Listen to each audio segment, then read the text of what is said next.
Go for the pulls and the pools. Go for the oohs and the ahs.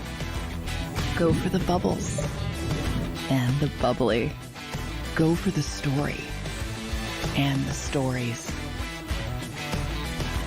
Go for the win. Go to Ocean Casino Resort. Book your trip at theoceanac.com.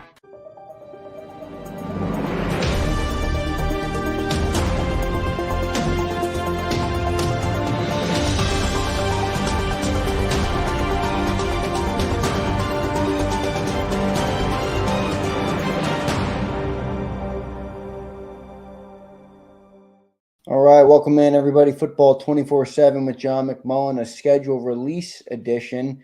The long-awaited and dripped-out schedule from the NFL is finally here.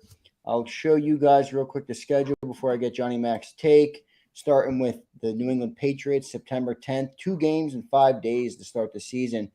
Taking on the Vikings in Week 2, the Buccaneers in Week 3, the Washington Commanders in Week 4, the Rams in Week 5, the Jets. Then they go on Sunday Night Football versus the Dolphins, back against the Washington Commanders, Game 1 versus the Dallas in Week 9, a Week 10 bye week, the big Monday Night Football Super Bowl rematch versus the Kansas City Chiefs, the Buffalo Bills, the San Francisco 49ers, the Dallas Cowboys, the Seattle Seahawks. That's a gauntlet, 5 games right there. And then they close it out versus the Giants, the Cardinals, and the Giants again. John, I'm going to get it right to you. What is your initial take on the schedule? Do you see any advantages, disadvantages for the Eagles going into the season? I did see the NFL put out strength of schedule. Eagles had the hardest strength of schedule based on win percentage last season. What do you see on the schedule so far? Yeah, I like it. I mean, I always look for themes when it comes to the schedule. I think, number one, they got a chance to get off to a really good start, anytime, and I talked about it last year in Detroit, anytime you go on the road for a home opener, that's always going to be a little bit more difficult than expected. But the Eagles, this isn't the Patriots of old, even though they're going to honor Tom Brady on that particular day. Eagles are a better football team, significantly better football team. So, they're going to out-talent them to start the season. Then you got Minnesota on third. That's kind of weird for 2 reasons. One, to have the Thursday night game in Week 2 right away, bang, bang. But Minnesota had the Eagles home opener last year, and they got waxed. So that team's not prepared to come in here. You go back to the NFC Championship game a couple years ago, they're probably complaining to the NFL. They got to do it again. Yeah. Tampa Bay is one of the worst teams in football. Washington's Week 4 with Sam Howell playing quarterback. Then you have the Rams, who are kind of, gone in the tank since winning the Super Bowl. They're not a very good team. That would be the first. You start looking for logical losses, I like to say. And, going from east to west across the country, that to me would typically be a logical loss. But the Rams are so bad, I don't think you have to worry about it. So I get to Week 6 before I even start thinking about a loss for the Eagles. And that's at the New York Jets. And remember, the Eagles have never lost to the Jets, never in the regular season. But this is Aaron Rodgers. It's a whole different ball game. You see the schedule as a whole, the Jets are far more relevant. People understand they're going to be a good football team. And that's the first sort of demarcation line. Well, I said, they might lose that game, to be honest. And but then you'll rebound. Miami's a good football team, but that's a home game. Then you're at Washington. Again, very bad team going with essentially a rookie quarterback, obviously his second year, but somehow redshirted 5th-round pick. Then you have Dallas, the home and home with them. I expect them to lose to Dallas, but that loss will probably come later in AT&T Stadium. So before the bye week, and the bye week is after that Dallas game, man, they got a chance. Football team. they got a chance to run the table. I think, you're probably looking at one loss. If there were two losses, it would be very disappointing. That's how easy that first part of the schedule is.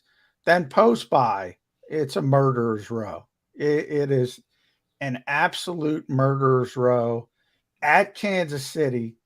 Andy Reid, Patrick Mahomes, the revenge game, Monday Night Football.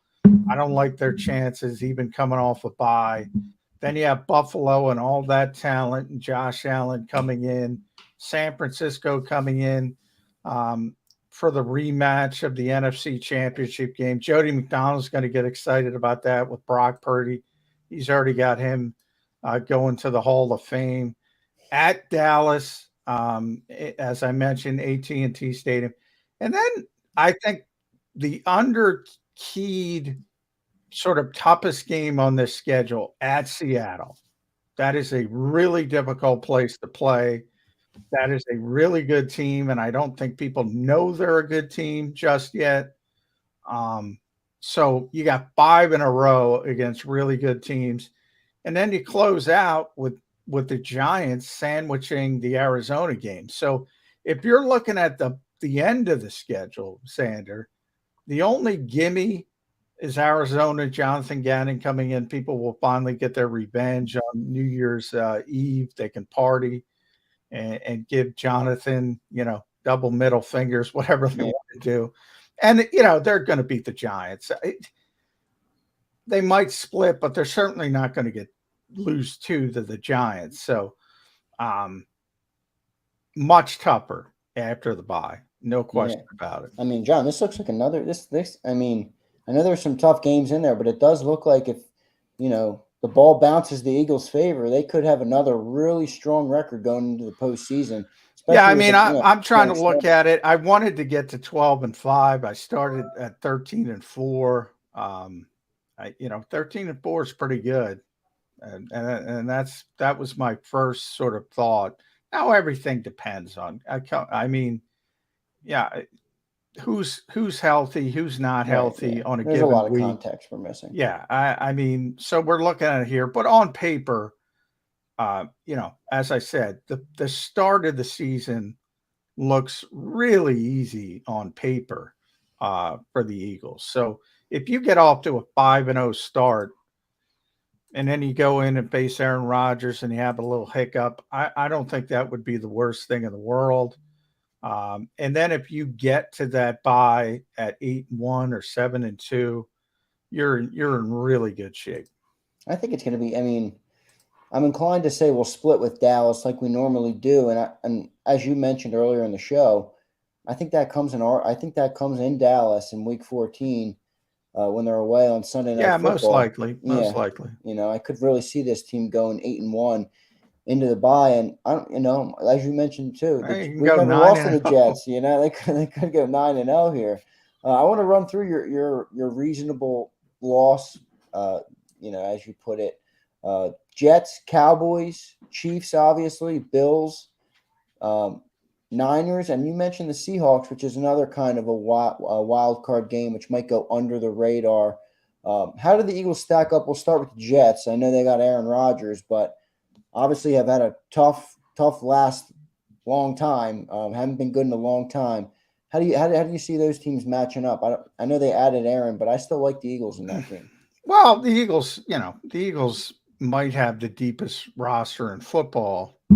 So if you want to look at it from that standpoint, they're going to look pretty good against everybody. Peter King was the one who said, "I can't find a weakness." I don't go that far. We talked about it on Birds 365.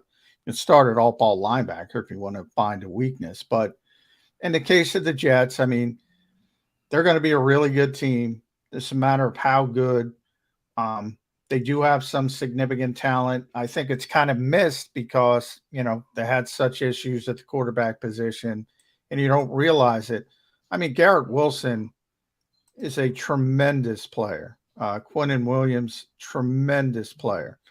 Sauce Gardner, he might be the best cornerback in football. Yep. They got a lot of talent, and now they got a quarterback, and that's why everybody's kind of excited about the Jets, or at least, the summation that they're probably going to be a playoff team. Now, the AFC is a murderer's row. The good news for the Eagles is the NFC looks pretty weak. Yeah. It seems, and we were talking to John Machota on the show this morning, covers the Cowboys for The Athletic. And I agree with John. Eagles, Niners, Cowboys, however you want to put them in, whatever order you want to put them in, those are the three best teams in the NFC. And obviously the Eagles are going to play the Cowboys twice. They're going to play San Francisco, but they get to play San Francisco at home.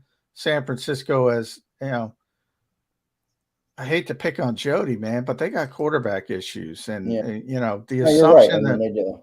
that Brock Purdy's coming off a UCL and he's going to be this star, that's just not happening. I mean, forget the UCL. I don't think he even showed enough to prove that he's a star without that. Yeah, they were protecting him, no question about it. But to be fair, he did play well. Yeah, he played well. Kyle Shanahan would protect Jimmy Garoppolo as well, and he played better than Jimmy Garoppolo. So you do have to give him some credit. Yeah. But again, 7 games is just a small sample size. Yeah. And if it goes at Kansas City, you're talking about Patrick Mahomes. All right, we all know he's a superstar. Buffalo, we all know Josh Allen's a superstar. Yeah. San Francisco, they might have the best roster. They might be the only team that can say, you know what, we might have a better roster than the Eagles do. And you could argue either way, but they don't have the quarterback. So that makes things more difficult, and the margin of error is decreased for them. So, I'd look at that 5-game stretch, and if the Eagles come out of it, and fans are probably not going to like this, but if they come out of that 5-game stretch, remember, you're talking about 3 road games. Yep. At Kansas City, at Dallas, at Seattle. Dallas and Seattle back-to-back. So that's really difficult. Yeah. And then you have Buffalo, San Francisco in the middle there at home. If you come out of that stretch 2 and 3, you're fine. You're fine.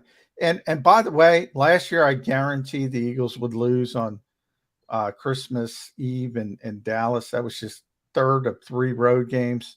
That was just a difficult spot. That's the Seattle game this year. That is a difficult, awful spot. You're going on the road to face Dallas, obviously your biggest rival. Yep. Who knows how that game goes? Then you got to come back to Philly and go out to Seattle, which is the most difficult trip from a travel standpoint. They wouldn't stay. They wouldn't go right to Seattle, would they? I don't think so. Not, we were talking about that with Nick Sirianni earlier this offseason, because during the Super Bowl year, they had the Rams and the Seahawks back to back. That's right. Yep. And they stayed out on the West Coast. If that happened again this year, they might have stayed out on the West Coast, but it's the Cowboys and Seattle. So they're going to come back and they're going to go out to Seattle. And that, to me, for a number of reasons, but that to me is the most obvious loss on this schedule. Even Kansas City, even if you want to say Dallas in Dallas, that Seattle game, because of where it is really, really difficult. Because remember, the Eagles are going to be all hyped up for Dallas, their biggest rival. Yeah. And there's a natural letdown, and Seattle's not, but they're a good team. They might be in the playoff hunt. It might have playoff repercussions, so that might ramp things up. But it just looks bad to me on paper as I look at it. Yeah, and to me it's not to the level of the 49ers, but they're another great roster. I just got to see it again from Geno. I mean, he had a lot of years of stink. He was great last year. That's fair. That's fair. He really wowed me last year, but I don't want to crown him after one season. I'd like to see what he does, and you'll have the advantage of seeing, that's not till week 15. So you'll have 14 weeks in the books. There'll be plenty of tape and stuff like that. John, what do you make of the Week 10 bye? I know Eagles stayed very healthy last year. They've said that they were blessed with the lack of an injury bug, I guess you could call it. What do you make of the Week 10 bye? Is that a good Yeah, spot for a bye? I'd like to buy. Last year it was too early. This year Yeah. it's almost right in the middle, a Yep. little bit front heavy, but almost right. That's exactly where you want it. That's exactly where you want to sort of take a little bit of a pause and then start the stretch run. You know, maybe you'd like it more even from a opponent standpoint because you have all the good teams on the back end pretty much, with the exception of Arizona. Um, and the Giants. I'm not sold on the Giants, Yeah, but division games tend to be a little bit more difficult just because of the familiarity. But the Eagles have owned the Giants. I think they've beaten them 10 straight at Lincoln Financial Field. I mean, Christmas Day, that's essentially a Christmas gift for the Eagles. I mean, I agree. they're not losing that game. Now, And a New Year's gift with the Cardinals the week after at home. yeah, that's a gimme. They might have, they're in the conversation with Tampa. Those are the two worst opponents, I think, on the schedule this year from a talent standpoint. Who's going And to then be the you quarterback finish in up Tampa? with, I guess Baker Mayfield. yeah, Baker's starting. Kyle Trask is there, but they might give him a little bit of an opportunity. But Yeah. Baker Mayfield's penciled in as a starter. He's okay, but probably bottom 5 starter in the league. And then week 18 with the Giants at MetLife. I mean, this happens all the time. Is that game going to be meaningful for, maybe one team clinches the playoffs? Maybe last year it was interesting because, the Giants couldn't improve their lot. So they just rested everybody. And the Eagles had to still clinch the number 1 seed because of Jalen Hurts' injury. They had to play, and they didn't play well, but they got it done. And then in the playoffs, they just destroyed the Giants, I think 38-7. So they're just better than the Giants. Giants are getting, they're going in the right direction, though. They have a good coach. They have a good GM. They're making good decisions again. So maybe they're going to be a problem, but I think it's a little bit too early. Kind of tough with that week 18 game because I don't know who's playing for what at that point. John, I didn't get a chance to look at the Cowboys' schedule. Do the Eagles have a chance to break the back and forth and repeat as NFC East champions this year? I like their chances from looking at it from an Eagles point of view, but obviously the cookie has to crumble their way. Yeah, I mean, they're the better team. I think everybody acknowledges that. But again, and Howie has brought this up a couple of times. The Eagles are very cognizant of the fact that a lot of things went right last year. Not only guys having career seasons, but injury, health, not a lot of significant injuries. You talk about, when we say Nakobe Dean and the uncertainty there, part of the uncertainty is because he hasn't played. Why didn't he play? Because TJ Edwards and Kaiser White were healthy for 20 games. Darius Slay and James Bradbury, they started all 20 games. What are the odds that's going to happen again? Yeah. Especially, they're a year older, and they're both of them are on the wrong side of 30. Yeah. So there's almost going to be a regression to the mean. You almost expect it when it comes to health. You almost expect it when it comes to career seasons. I think the Eagles were very honest about some of the players they lost. What are the odds? San Francisco's paying Javon Hargrave $21 million. You can say, well, they took a really good player away from the Eagles and you put a really good player on the 49ers. So that should shift the scales a little bit. But what are the odds he has another season like he had last year? Probably not good. Same thing. He does have the advantage of that's a mean defensive front. So maybe, there's a lot of attention on a lot of players on that defensive line. I guess that's not as good as here. Nick Bosa's a great player and Armstead's really good, but they don't have near the depth that the Eagles have or had on the defensive line.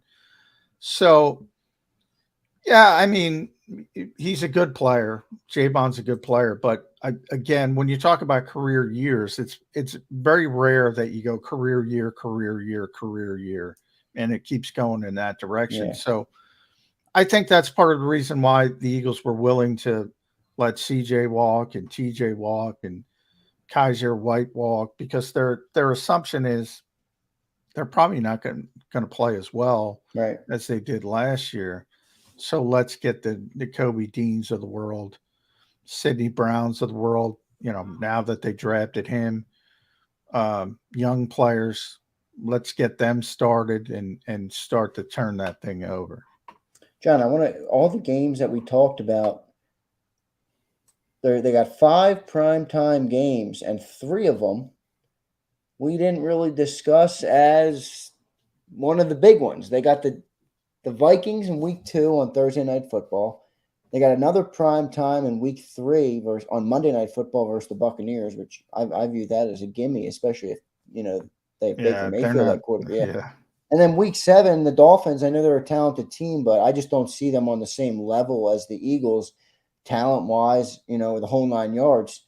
What do you make of the 5 prime times? And then is that the limit, or is it 6 games for a team? 6 is the limit. I got that one right. I predicted 5 because you want to hold one back in case you need to flex a game late, and he wants a relevant team in the flex situation.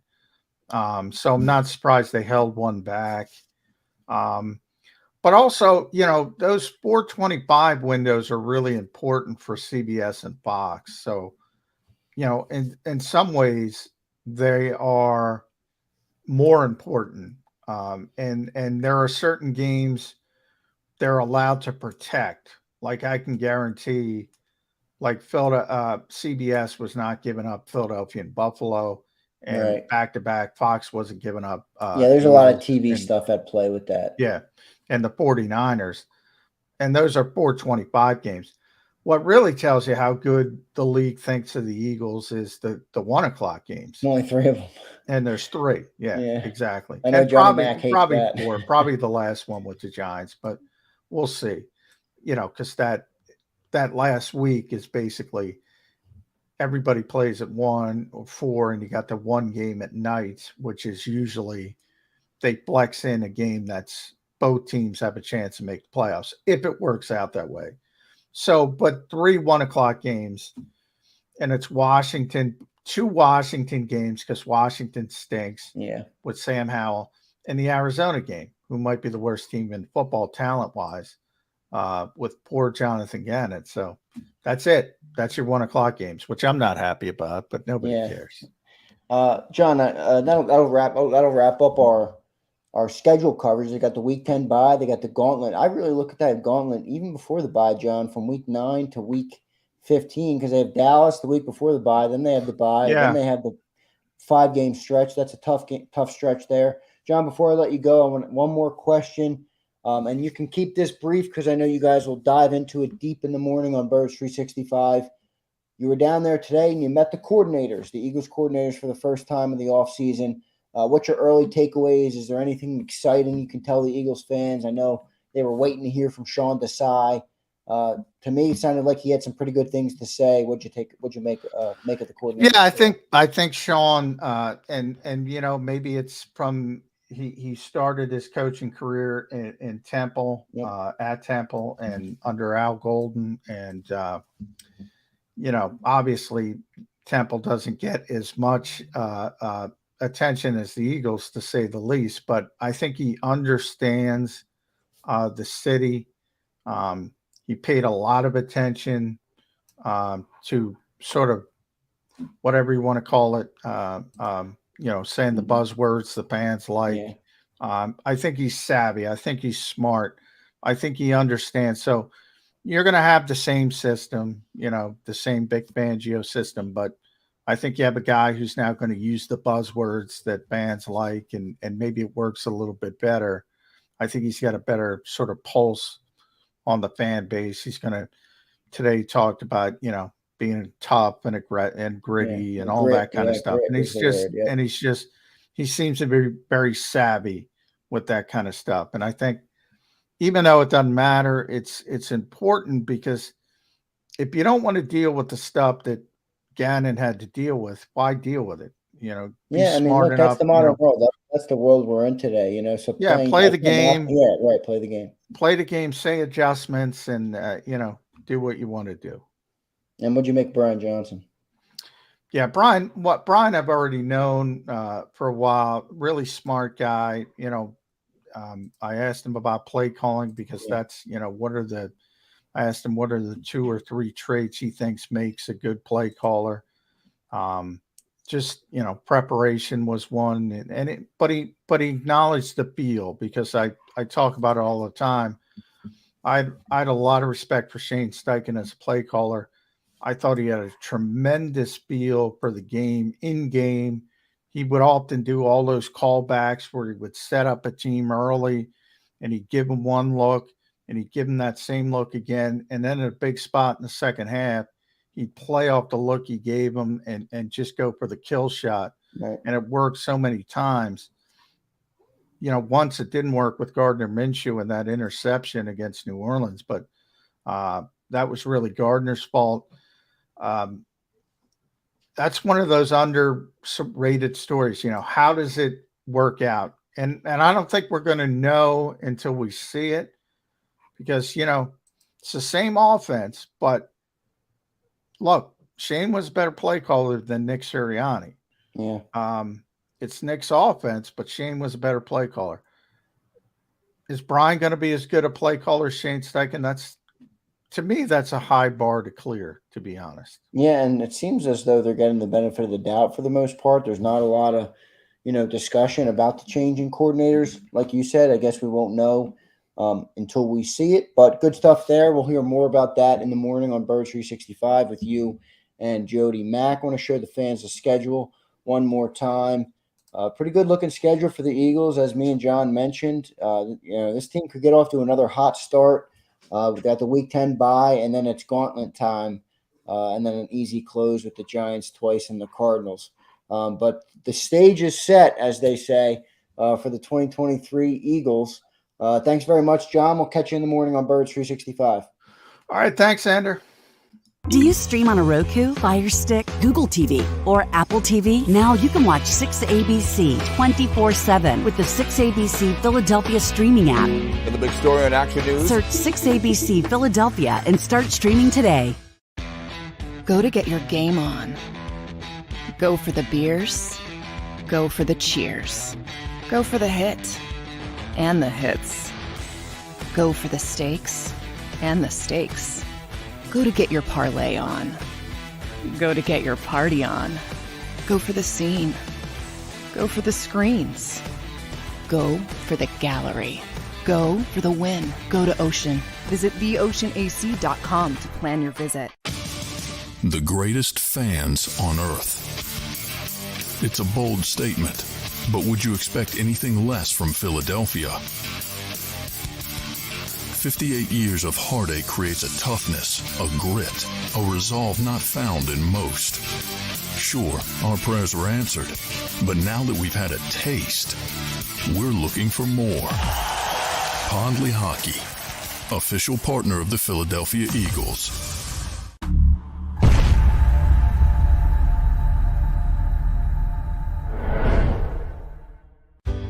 Go passionately. Go fearlessly. Go confidently. Go Birds! Go confidently towards your goals with First Trust, Philly's hometown bank for nearly 90 years, and the official bank of the Philadelphia Eagles. We're focused on getting you over the goal line. So go with conviction. Go with trust. Go Birds! And go forward with us by your side. First Trust Bank, the official bank of Philadelphia dreams. Oh, and go Birds. This is Governor Ed Rendell urging you to vote for my friend Judge Pat Dugan for Superior Court. I appointed Judge Dugan in 2007 to the Philadelphia Municipal Court, where he now serves as its president judge. Pat is a proud Army veteran of 23 years. He served 2 tours in Iraq and Afghanistan. He's also recommended by the Philadelphia Bar Association. But most importantly, he bleeds Eagles green and hates those Dallas Cowboys. Court. So get out and vote for number 3, Judge Pat Dugan for Superior Court. Paid for by Dugan 2023.